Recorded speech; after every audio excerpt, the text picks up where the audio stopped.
Hello everyone and welcome back to Winter Climbing Weekly.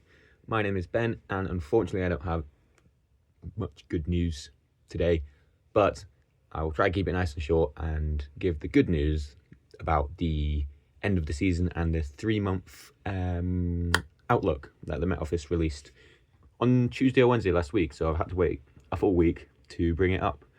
I will be doing short form and more consistent content when there is more to talk about, but for the foreseeable future, we're just on the wrong side of the jet, having warm southwesterlies, warm and wet, but hopefully not as wet as we have had for the last couple of days. We're moving from westerly low pressure systems spiraling through to some low pressure blocking, which is quite unusual, but will be largely warm. Slightly drier than just low pressure storm systems, but still warm and quite wet and a little bit breezy. Nothing like we've had the last couple of days of constant, persistent rain, 70 mile an hour on the summits. So there should be some decent hill walking weather for the next week or so if that's something that you want to do instead. But my recommended bit of advice would be to still get ahead on work, anything else you need to be doing at the moment, and not really bother.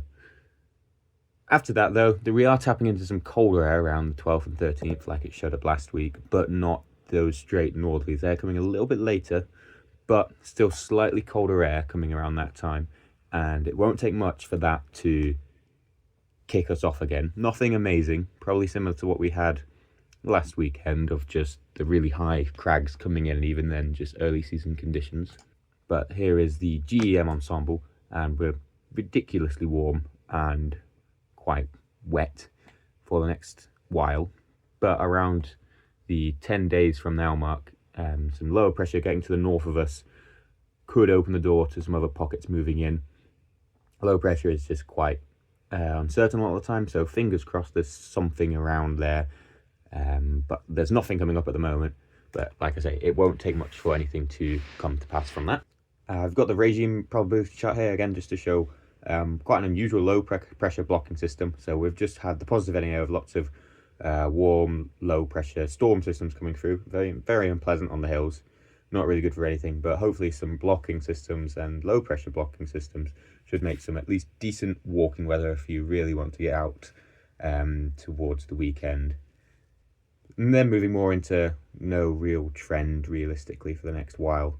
The green that's growing a bit larger here is the negative NAO, which would be the low pressure system to the northwest of us, which could, like I say, open a back door to some colder conditions. Now, briefly, I'd like to talk about the 3-month summary by the Met Office that I mentioned earlier. Now, this is last year's one before you get a little bit too upset about the 30% mild. And it's for the time frame of November to January. They release them every month, but this is just a really good insight into what they've seen. If you remember, we didn't have a particularly good season. Now, if I bring up this one, which is this year's, we've got a pretty decent split with the temperature forecast, this is the first time since I've been looking at these, so about 6 years now, that there has been a even spread. Thanks to global warming, there's always been a slight trend towards milder conditions. And similarly, we've got the precipitation and wind speed indicators would basically infer lots of high pressure Greenlandic blocking to be taking over. And not short ones either, not short snaps. These are general larger trends to be seen throughout a larger section of the season. So if you remember last year when we had those cold snaps in January, there was a really cold snap around the 6th to the 14th before it thawed. We had a cold snap in mid-November as well, but just as it was getting good, it gave way to westerlies again, and we had some of the largest thaws on record.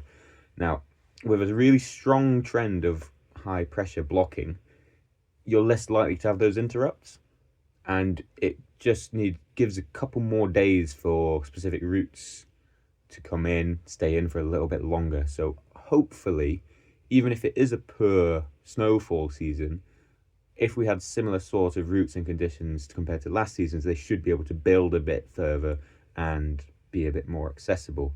Now, this is all very deep speculation based off not much data, but it's just very exciting, basically, seeing that we're not trending towards mild in a modern winter. This is over the last 50 years of winters. This is kind of data's coming from.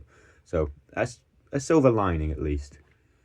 Now, onto those northerlies that I mentioned earlier. They're coming around about the 17th, 18th, towards the end of the chart as it stands, and they're coming in with a winter bomb, basically, if these come to fruition. And they've been saying this for the last 3 or 4 days now. It's not been the last chart of the it's not been the last frame of the chart saying it's got northerlies.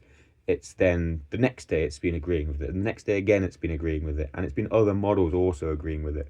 So for the range on this, there's a reasonable amount of confidence. Now, does that mean it's anything worth planning around? No, definitely not at all, because the range is ridiculously far out, over 2 weeks. But it is notable that it is caused by this high pressure system, and the high pressure was over Greenland a couple of days ago, and then it moved further south again. So there's similar trends, again being reinforced by the 3-month likelihood. Finally, here's the GFS ensemble run for the average temperature for 850 HPA. This is just, again, really good for looking at, just above the summits. So you need this to be below freezing to have any sort of chance, realistically. And there is some diurnal variation here as well. So you can expect to take off a couple of degrees more in the middle of the night as well. So say, for example, it did not reach anywhere near 12 degrees today. And it definitely won't overnight. It was about 8 degrees on the plateau today. And then overnight you've still got more significant cooling, but there's similar trends around the end of the runs going down. I'd not get too excited about the control. That's a low resolution. The operational is the highest resolution one, this lighter green here. But the mean again is still slightly below the average trend in this, which again is just syncing up again to hopefully colder conditions towards the mid of the end of the month. But that is all I've got to report at the moment. Hopefully there's some more to talk about next week, but otherwise, thank you very much for listening.